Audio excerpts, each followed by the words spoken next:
Queridos, eu nasci num lar pobre, sem perspectiva qualquer. Meu desejo era ser jogador de futebol e eu fazia isso muito bem, só que eu jogava salão. Aí gostava do que eu fazia, né? Aí, quem quer ser jogador de futebol, ele investe tudo, cara. Quando ele chega com 18 anos, ele percebe ele percebe que as coisas podem ficar pretas. E foi com 18 anos quando eu comecei a namorar uma moça e eu comecei a pensar em casar e eu falei, cara, não tenho nada. Foi que eu acordei para os estudos. Então eu comecei a buscar estudar, né? E assim foi. Não casei com aquela, mas anos mais tarde conheci a Sandra. De modo miraculoso, Deus nos abençoou. Eu era um cara que lia uns textos lá do Espírito de Profecia, comecei a colocar em prática, deu rolo na minha igreja por causa disso. Os caras me disciplinaram, mano. Levei disciplina de adultério, velho, de 9 meses, mas não tinha adulterado, não. Era só porque estava buscando viver o que eu conhecia. Naquela mesma época, tinha se levantado um movimento dissidente que fazia o que eu fazia, que era a posição na oração. Eu orava de joelho lá, né? E, e aí, quando eu vi esse movimento, eu falei, eu vou saber, né? O que é isso aí? Porque parecia coisa de Deus, sabe? Nós não tínhamos qualquer ligação. E aconteceu os negócios no mesmo momento, era o movimento de Poá, o movimento dissidente. E aí eu fui lá, acompanhei a associação que cuidava do caso, não cuidou legal, beleza? Eu tava lá, assisti, acompanhei todo o processo. Mas eu não conhecia quem era o ancião que estava fazendo o negócio, entendeu? É assim, a igreja não agiu legal, mas os encapetados desse lado aqui eu não conhecia. E aí eu fiquei com consideração desses camaradas aí, né? Nunca deixei a igreja adventista. Nunca fui de movimento dissidente. Sempre adventista sétimo dia. Mas de vez em quando eu ia lá visitá-los. Tinha dó deles, né? Separaram. Tinha 150 membros, 100 membros ficaram do lado do ancião, 50 ficou do lado da igreja. A igreja foi derrubada, tal. Esse carro de polícia, mó bagunça, mó bagunça. Mó vergonha ali para a comunidade. E aí foi que nesse movimento, eu conheci a Sandra. A Sandra tinha acabado de se converter, tinha acabado de entrar na igreja adventista. Fazia 6 meses que ela estava vindo para a igreja. E já dividiu. E a família dela foi para o lado dissidente, ela foi lá para o lado dissidente. E eu conheci ela no dia da bagunça aí, né? Que eles foram na igreja de Poá, tal. E foi assim que conheci também a outras pessoas aí. O que acontece é que é o seguinte. Esse movimento começou a apresentar os negócios estranhos de Trindade. E aí, amigo, nós começamos a bater de frente com esse movimento. Aí agora eu comecei a ir lá, mas não ir lá para frequentar, comecei a ir lá para bater de frente. E aí foi uma benção, porque essa batida de frente ajudou a vir a Sandra, que hoje é minha esposa, a Lucélia e o Jefferson. Eles se formaram um casal e hoje o Jefferson é pastor na Bahia. Ajudou a vir a Rose, que está aí conosco aí, ó. A Rose. Rose, dá um tchauzinho aí, Rose, para eles te conhecer. Pronto, a Rose veio. E mais gente, cara, muitos milagres aconteceram. Nós entramos, por exemplo, nós fizemos um grupo de estudo e entramos no movimento, no Congresso Mundial de Movimento Dissidente. E nós entregamos o folheto que os caras deveriam voltar para a igreja, um folheto que eu tinha escrito. Cara, a gente era um doidão. E foi uma bênção, assim, sempre servindo ao Senhor, né? E mais pessoas, depois, com o passar dos anos, vieram por meio desse trabalho aí. Aí eu casei com a Sandra. E depois que eu casei, eu me dei conta de que se eu perdesse o emprego que eu tinha, eu estava lascado, porque eu não sabia fazer outra coisa. Não tinha uma profissão. E aí, como eu não carrego o peso, né? Eu falei, eu vou usar a cabeça, eu vou estudar. E eu fui estudar, fui fazer letras. Eu tinha acabado de casar, gente. E já no primeiro mês, eu comecei a faculdade. Minha esposa ficou doida, que eu nem avisei ela. Eu entrei na faculdade sem falar nada. Porque eu saía 7 da manhã e chegava 1h30 da noite. da madrugada. Então, a vida foi assim.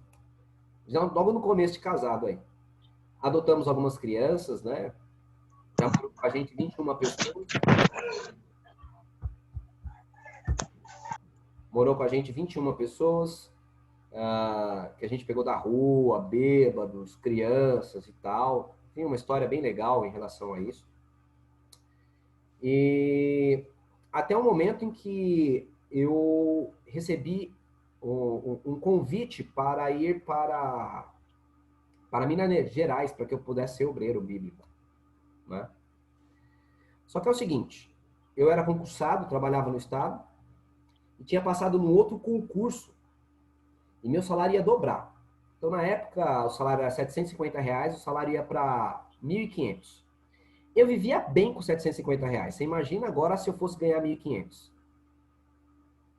Ia ganhar, cara, eu ia nadar de braçada. Eu já tava vendo as oncinhas entrar em casa, sabe? Todo feliz. Não tinha lobo-guará naquela época. Era só as oncinhas.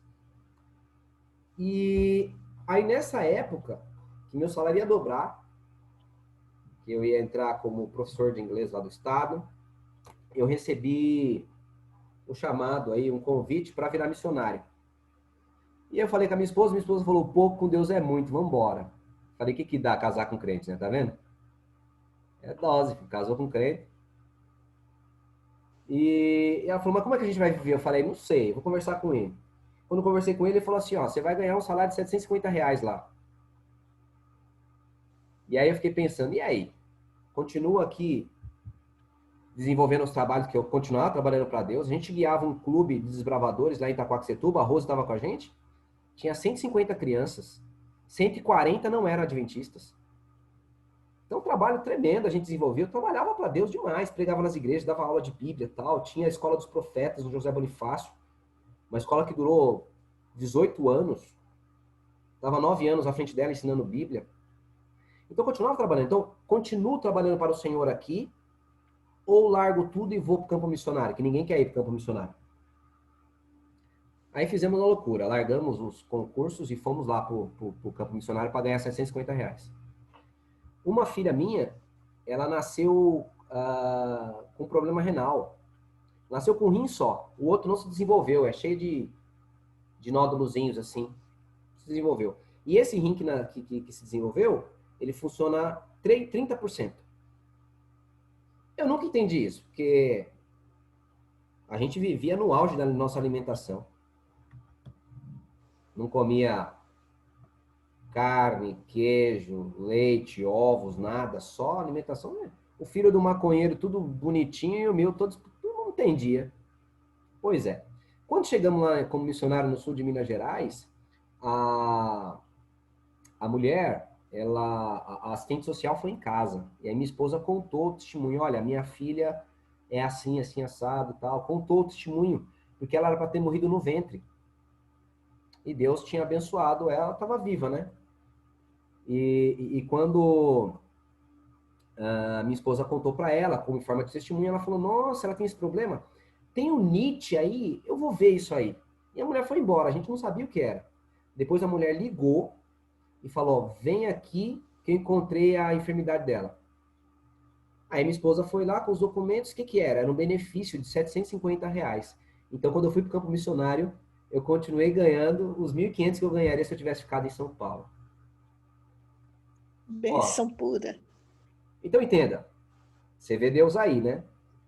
Agora, eu trabalhava numa cidade chamada Bueno Brandão. Cara, uma cidade católica demais. E os padres começaram a falar lá que eu era um pastor que vim para fundar igreja lá e roubar os membros das igrejas. O negócio virou um azedume que ninguém queria abrir as portas para mim. Tava difícil. E eu, como missionário, falei, e agora, cara? Como é que eu faço, né? Onde chegava as portas fechadas. Aí teve um dia que eu tava voltando de um estudo bíblico, era 9h30 da noite, chovendo, cara. Olhei do outro lado da rua, tinha um mendigo, o único mendigo da cidade, o Bidu. Benedito é o nome dele, né? Vulgo Bidu. Sem camisa, uma calça de moletom imunda, sentado numa poça de lama, lutando com a sombra, bêbado. Aí eu olhei assim e falei, Senhor da glória, coitado, abençoa ele, Senhor. Pois é, Deus falou comigo aquela noite. Falou assim, você não vai fazer nada? E eu comecei a conversar com Deus agora, mas eu vou fazer o quê? 9:30 da noite, chovendo, com o mendigo bêbado aí. O que eu vou fazer, Senhor? Aí Deus não respondeu não. Ele só ficou do céu assim, ó.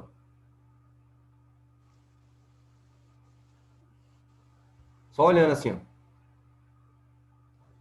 Eu não conseguia andar mais. Eu falei assim, sabe uma coisa? Vou levar esse cara para casa. Cheguei lá, falei assim, Bidu, vamos para minha casa.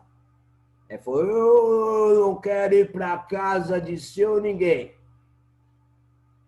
Eu quero ir para a igreja. Aí eu falei assim, a minha casa é a igreja. Eu não era pastor, mas a ideia era montar uma igreja. A minha casa era a igreja. Adventista em Bueno Brandão, não tinha... Minas Gerais é o estado com menor presença adventista. Mais de 600 municípios sem a presença adventista. E aí eu falei, olha, é isso aí que eu quero. Traz para mim aí. Esse título vai sair mesmo. Eu falei, olha, a minha casa é a igreja. Aí ele olhou para mim assim, perdido, falou, você é o pastor? Foi aí que eu me dei conta do meu chamado. Cara, eu sou pastor. Eu sou pastor. Ah, não tinha teologia? Mas eu sou pastor. Pedro também não fez teologia. E Cristo falou, pastoreia minhas ovelhas. E aí eu falei para ele, sim, eu sou o pastor. Aí ele falou, então eu vou. E aí eu subi, né? Peguei ele aqui, coloquei o braço por cima, segurei na cintura dele. Morava numa ladeira, né? Então era 2 passos para lá, 2 passos para cá, né? 2 passos para lá, 2 passos para cá, subindo. Parecia que tava na ventania. Cheguei em casa, falei, Mer, temos um filho novo aí. Ela abriu a porta, tava lá eu com o cara. Aí eu dei banho nele, né? Dei comida para ele, sapato. Montamos uma caminha para ele na sala. E assim adotamos o Bidu como nosso filho. E agora em Bueno Brandão não tinha mais mendigos na rua. O único mendigo estava na minha casa agora, deixou de ser mendigo. Tem um vídeo sobre isso, eu vou mostrar aqui o vídeo para vocês. Tem um vídeo da época que nós desenvolvemos um trabalho com ele, e eu vou mostrar aqui para vocês aqui.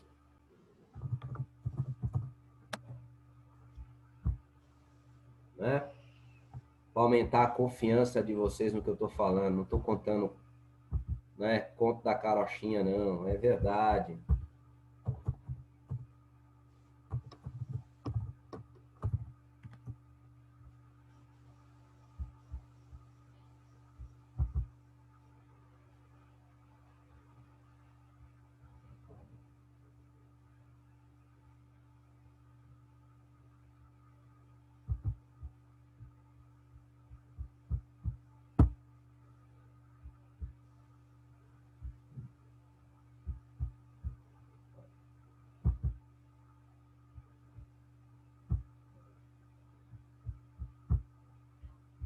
Dê uma olhada aí.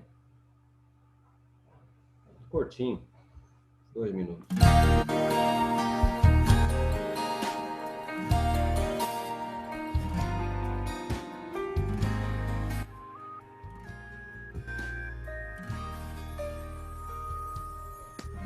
Muitos vivem sem saber que existe um Deus,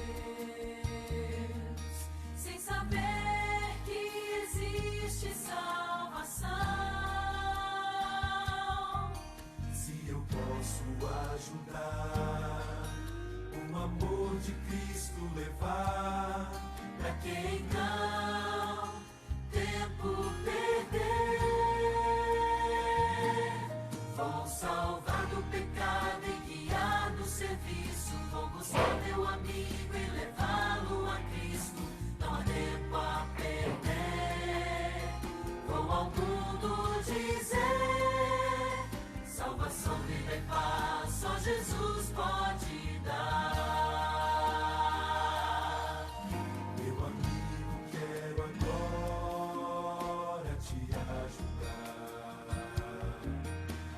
mostrando o caminho a seguir. Esse é o Benedito, Bidu. Agora, o trabalho que a gente fez com o Benedito abriu as portas. Olha que coisa louca. Todo mundo conhecia ele, porque ele era cortador de pedra. Esse cara pegava aquelas pedras enormes, assim, ó, colocava um negocinho, uma marretinha, pum, batia a pedra, abria, assim, ó. E ele cortava aqueles quadradinhos de paralelepípedo. O cara fantástico. E ele dormia até mesmo na porta do irmão dele ali, né? Mas a cunhada não queria ir em casa, então o cara ficava na rua e tal. E o Bidu começou a andar comigo agora. Barba feita, roupa limpa, sem bebida. As pessoas começavam a gritar na rua: Ei, Bidu! Firme, Bidu! Tá bonito, Bidu! Continue firme, Bidu! Era desse jeito, cara. Desse jeito. Só que ao lado do Bidu tinha o cara que a cidade antes estava criticando. O que eu ganhava com pegar o Bidu? Só, cara, não ganha nada. Não, esse cara parece que é crente mesmo, porque ninguém nunca ligou pra esse cara. Nossa, que perigo, o cara levou pra dentro de casa, esse é corajoso. Então, começou aquele papo. Queridos, o negócio foi tão tremendo, que o pastor da igreja presbiteriana me chamou para pregar na igreja dele. Preguei lá. A bênção foi maior. Outro dia, bateram na porta de casa. A mulher olhou pelo vidrinho assim e falou: Éder, é a polícia. Quase que eu saio pelas portas do fundo. A cidade, o povo fofoqueiro do caramba, rapaz, falando mal da gente lá. Falei, e agora? Pois é. Fui atender a polícia. Quando eu cheguei, o cara falou assim, ó, o Éder, pastor Éder, da Igreja Adventista do Sétimo Dia? Eu já aceitava o título, né? Porque ficou, né? Rotularam, já era. Não tinha como negar mais. E eu não era, não tinha feito teologia nem nada. E aí eu peguei, temos uma carta do capitão pro senhor. Peguei a carta, abri. Nós, do Batalhão da Polícia Militar de Bueno Brandão, convidamos Vossa Senhoria para fazer o discurso de reabertura do Batalhão da Polícia Militar de Bueno Brandão.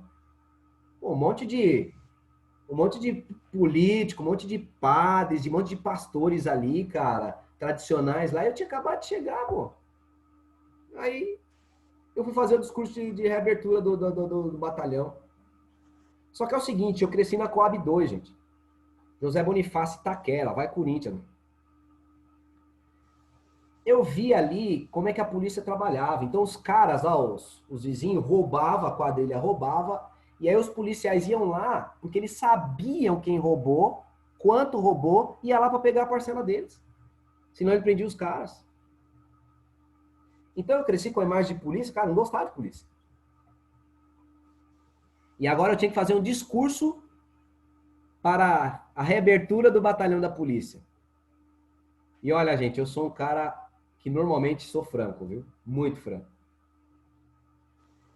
E aí, que discurso que eu ia fazer? Eu comecei a orar, Deus, como é que eu vou falar da polícia? O que tem para falar da polícia? A polícia é para mim. Naquela noite, Deus não me deixou dormir.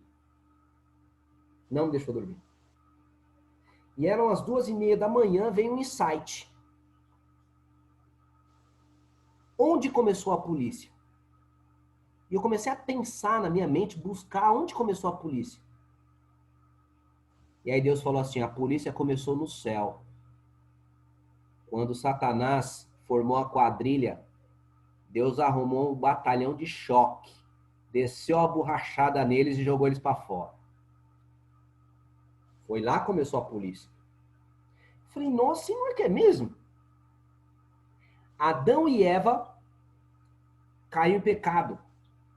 Deus já mandou segurança, meu irmão, armado para a árvore. Eu falei, cara, a polícia começou. A polícia é ideia de Jesus.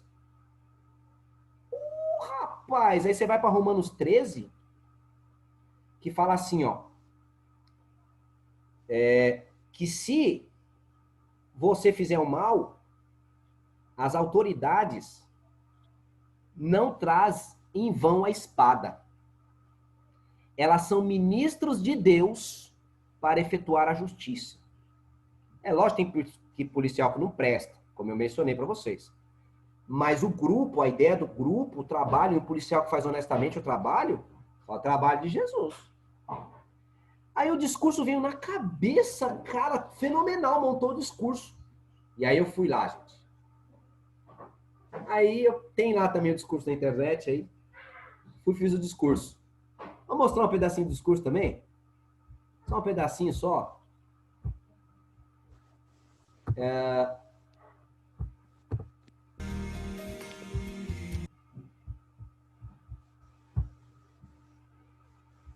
Tá aqui o discurso aqui, ó.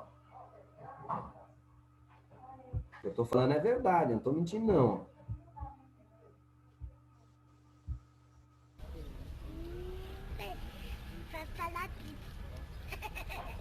A Dacinha rindo.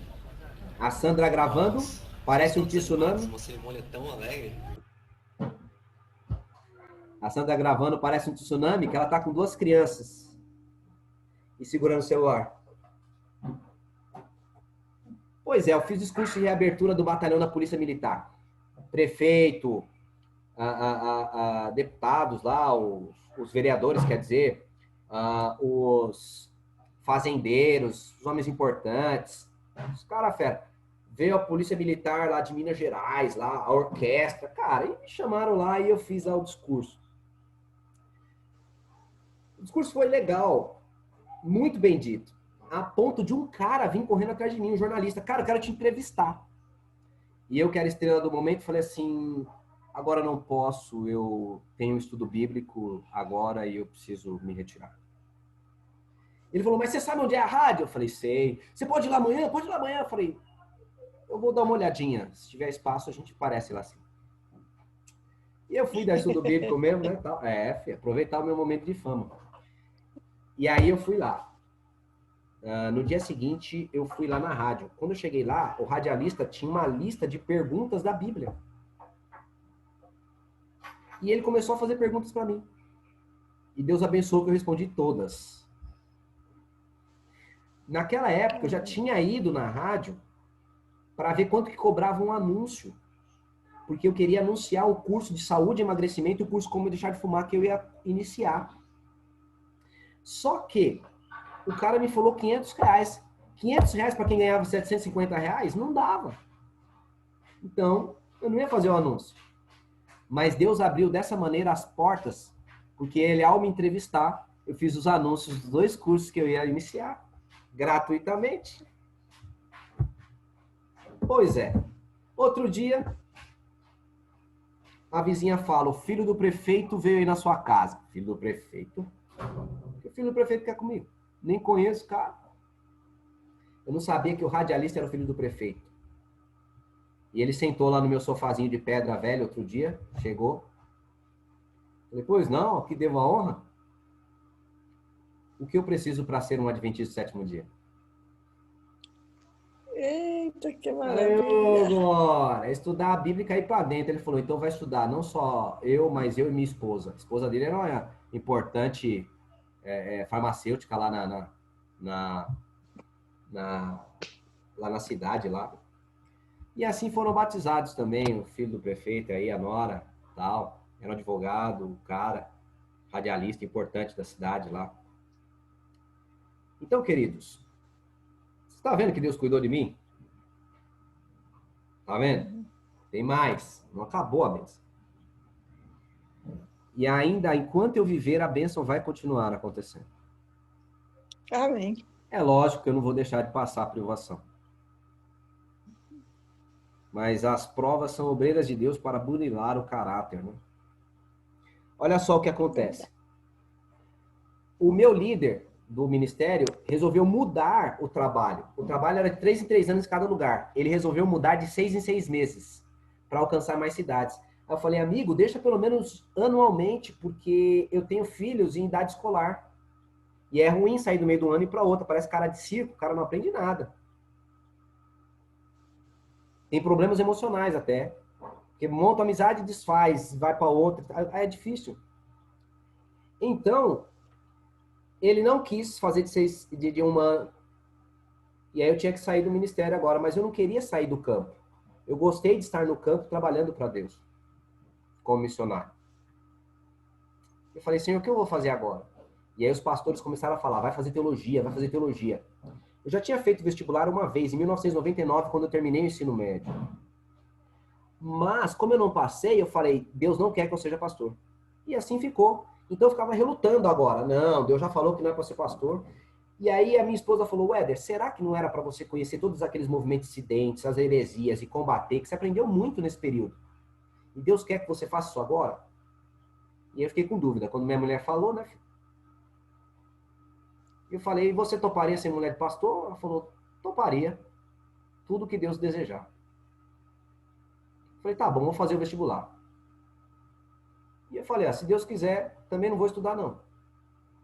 Um monte faz isso, viu? Isso é chute, normal, tá? Mas eu falei, também não vou estudar. Não vou estudar. Passar, passou. E eu chamei o Jefferson, esse amigo meu, esse concunhado meu, né, pra vir. Ele não queria. Não, não vou fazer, não vou fazer. Ele fez inscrição no último dia. E hoje ele é pastor. E aí, eu fui fazer teologia. Fui fazer o vestibular. Fiz o vestibular, passei. Só que agora tinha um dilema. Como é que eu mudaria com a minha família, com as minhas coisas para a Bahia? Como é que eu custearia o curso de teologia? Não tinha nada, galera. Pois é. Quando eu fui e passei, estava pensando no que eu ia fazer. Um amigo que há 5 anos não falava comigo. Ele era aluno meu da Escola dos Profetas e ele sumiu.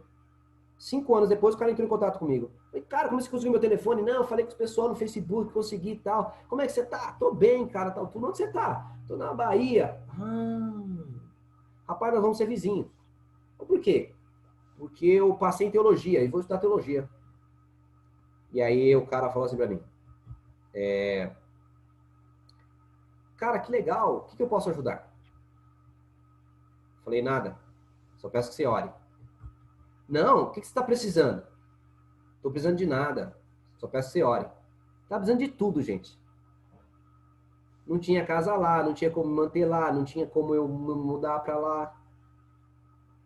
E aí ele falou, não, cara, fala pra mim. Eu falei, não, não, não, não, não. Aí eu falei, lembrei de uma coisa, eu preciso de uma coisa. Você sabe quanto que custa um caminhão para levar minha mudança daqui pra Bahia? Aí ele falou, sei. Aí eu falei, quanto? Ele falou, de graça. Eu falei, não, de graça não. Não, que isso é caro, não, não. Ele falou, aí ficou uma discussão, ele falou, cala a boca, cara, deixa eu falar. Aí deixei ele falar. Aí ele falou assim, eu vim pra Bahia e me tornei caminhoneiro. E eu faço a rota São Paulo-Bahia de 15 em 15 dias. Meu caminhão é grande. Eu pego aí os produtos, passo aí, pego sua mudança e trago para Bahia. E foi assim que minha mudança foi para Bahia gratuitamente. Inclusive esse amigo Milton faleceu aí há uns 15 dias de acidente de caminhão. Que Deus abençoe e guarde a família aí, né? Família amada. Amém. E aí fomos para Bahia. Quando chegou lá, tinha uma casa lá de. Não, antes de eu ir, não, assim eu consegui o caminhão para ir. E emprego? Eu tinha um amigo que estudava lá, eu mandei o currículo para ele, falei, cara, põe na mesa aí das escolas aí, cara. Se tiver escola por aí.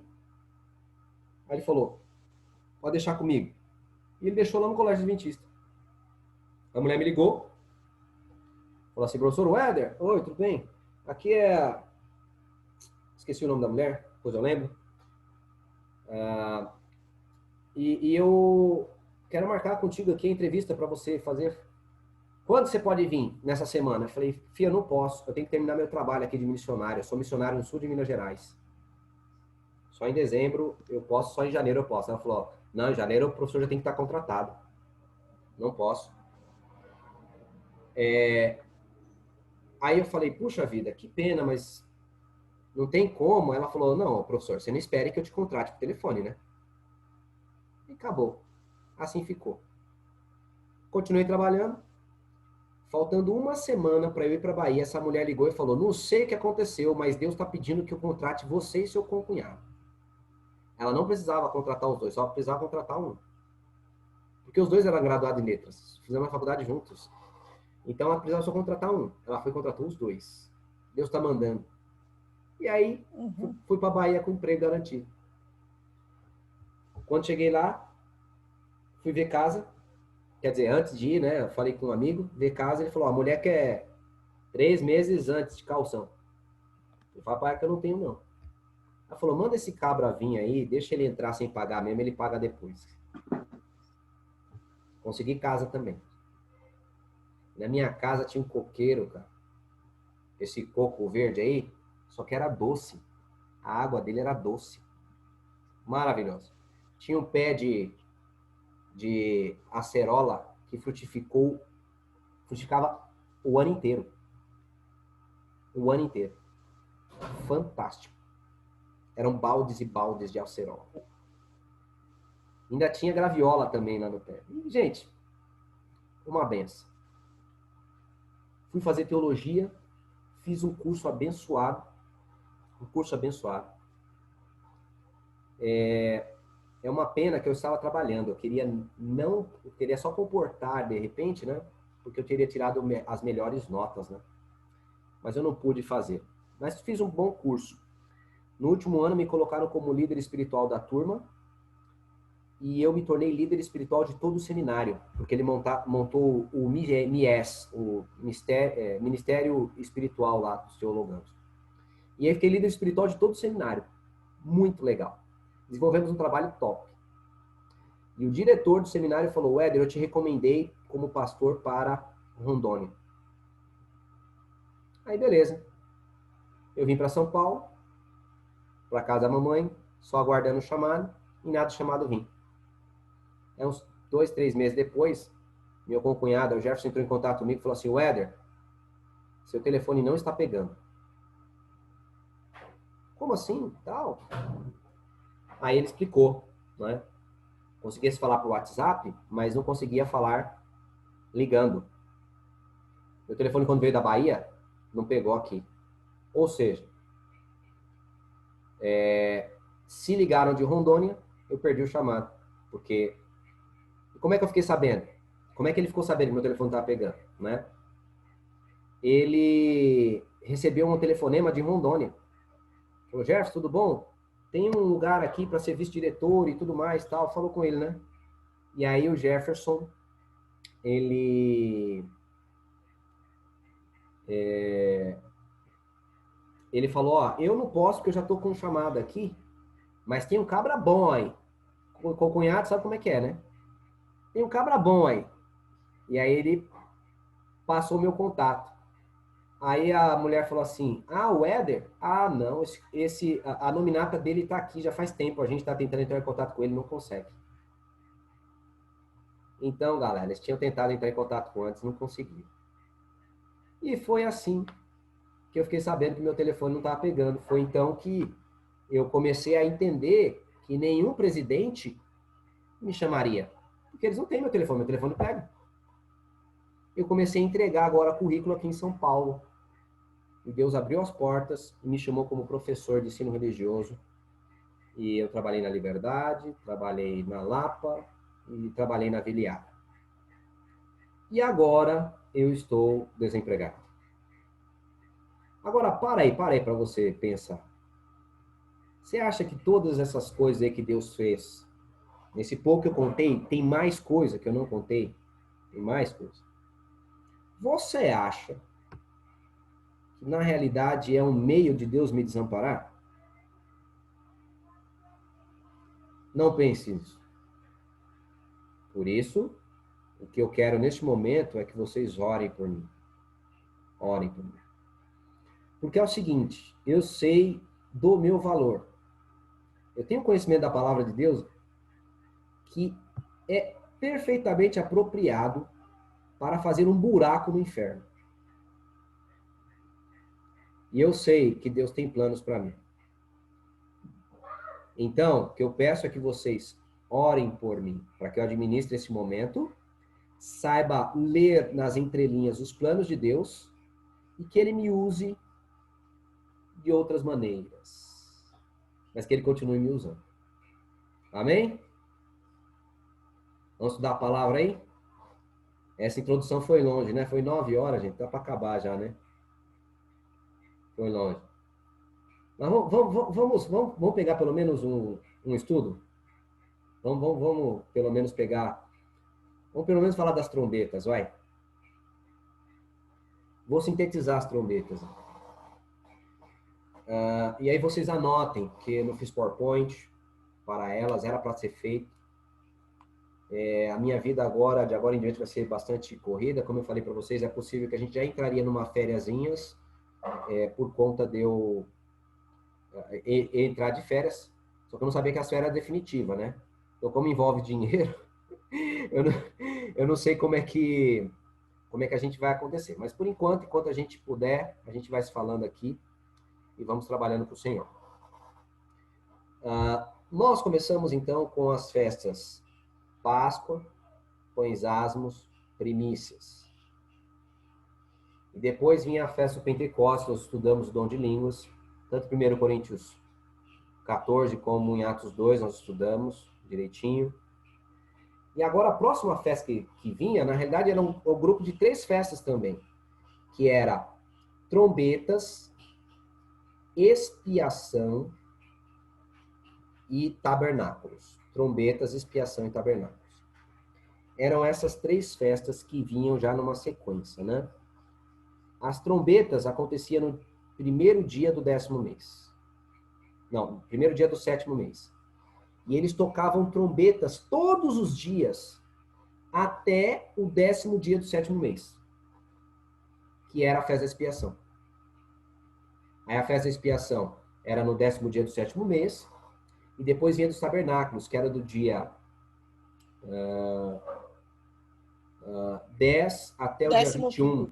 15º até o dia 21º dia, né? Do dia 15 até o dia 21 do 10º mês, né? Era a festa dos tabernáculos e tudo mais, que a gente vai falar um pouquinho sobre depois. Vamos nos concentrar na festa das trombetas. As trombetas era a festa que antecedia a festa da expiação. Então, a festa das trombetas, ela antecedia a festa da expiação. Eles tocavam trombetas todos os dias, naquele som solene da trombeta. Aquele som era ouvido por todo Israel em silêncio. E por que esta festa era uma festa da solenidade? Porque essa festa, ela anunciava o juízo, que era a festa da expiação. Então já fica sabendo que a festa da expiação é a festa do juízo. A festa da expiação, ela só ocorria depois das trombetas. As trombetas eram um anúncio da festa do juízo. Que o juízo ia vir. Por isso que era solene. Israel, então, nesse período de trombetas, eles deveriam agora verificar suas próprias vidas, porque estava próximo o juízo. Aqueles que eram masturbadores naquele período deveriam repensar. Aqueles que eram fofoqueiros deveriam repensar. Aqueles que eram pedófilos deveriam repensar. Aqueles que eram maledicentes, maldosos, deveriam repensar. Aqueles que eram desonestos deveriam repensar. Aqueles que não estavam devolvendo dízimo e as ofertas deveriam repensar.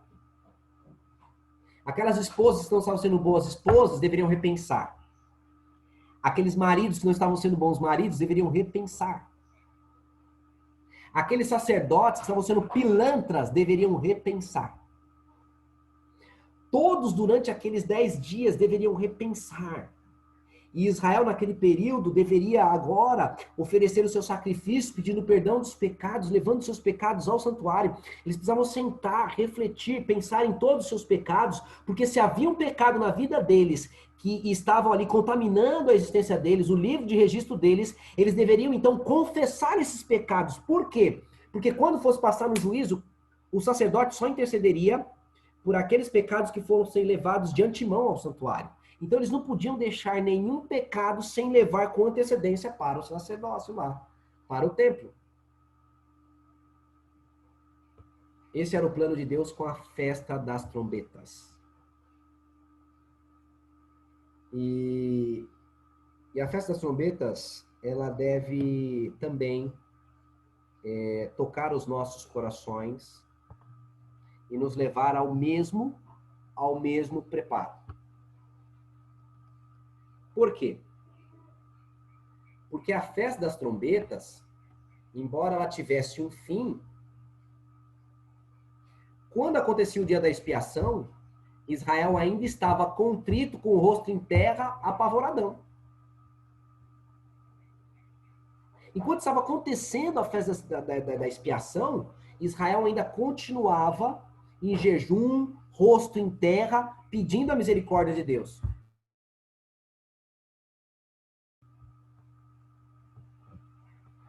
Israel agora estava lá trêmulo, porque se Deus não aceitasse, esse cara estava sem perdão, estava perdido.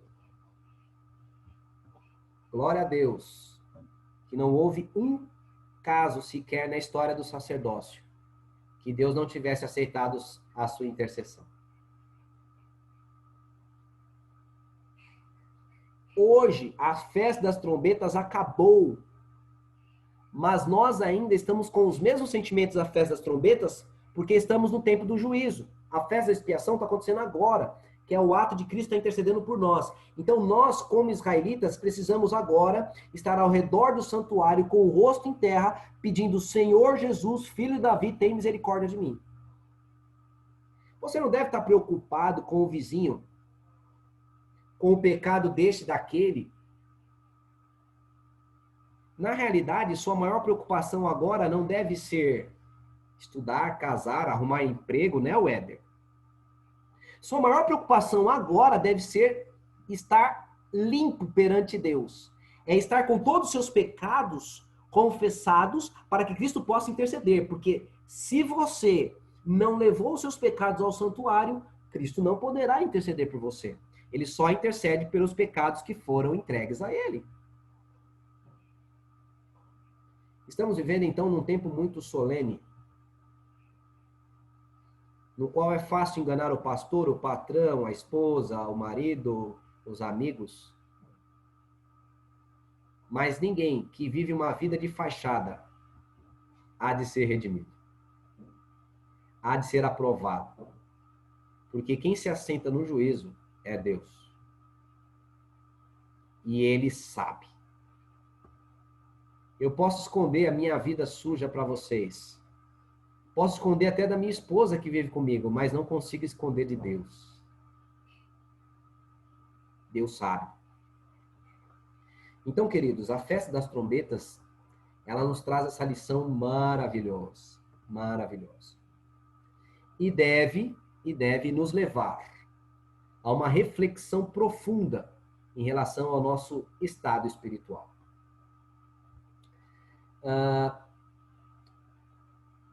Movimentos dissidentes, eles têm um pensamento sobre as trombetas. Um pensamento diferente, mas é um pensamento que eu não acho perdido. Por isso que eu vou usá-lo aqui. É um pensamento que eu gosto dele, é interessante o pensamento dele. Eles pegam as trombetas de Apocalipse.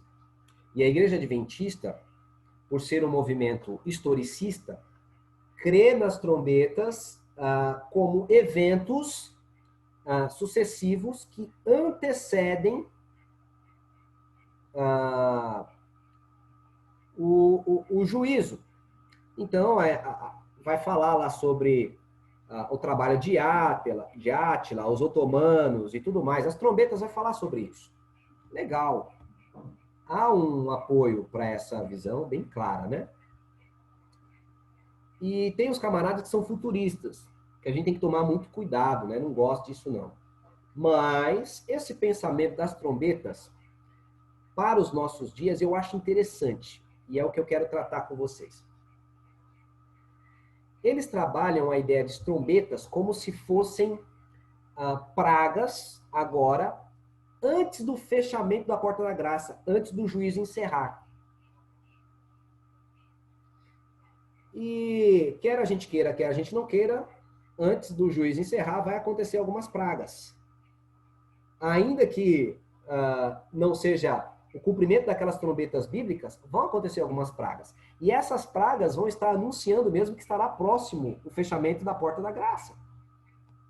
Elas vão acontecer. E a gente sabe aí, então, que vai acontecer. Então, eles falam isso. E aí, o que eles falam? Eles falam que nós, como povo de Deus, e aí ele se refere aos 144 mil nesse momento, é que daremos essa mensagem, temer a Deus e dar-lhe glória, porque vem da hora do seu juízo. E ele está falando agora da hora do seu juízo, não porque o juízo vai encerrar, mas porque o juízo vai se encerrar. Não porque o juízo vai se iniciar, mas porque o juízo vai encerrar. Porque o juízo vai terminar. E nós, queridos, teremos que fazer esse trabalho.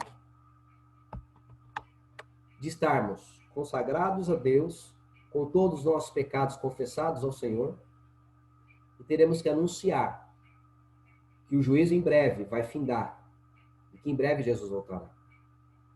Que Deus abençoe a vida de vocês, para que vocês sejam essa voz, que como trombeta, anunciem que o juízo está para acabar, e que Jesus está para voltar. Que Deus abençoe vocês. Me perdoe não entrar profundamente no estudo como eu gostaria, mas eu acredito que foi válido. E acredito que Deus guiou o estudo dessa noite, talvez para um reavivamento seu nesse fim de ano. Que o ano que vem você seja melhor do que você foi esse ano. Que Deus abençoe vocês. Até mais.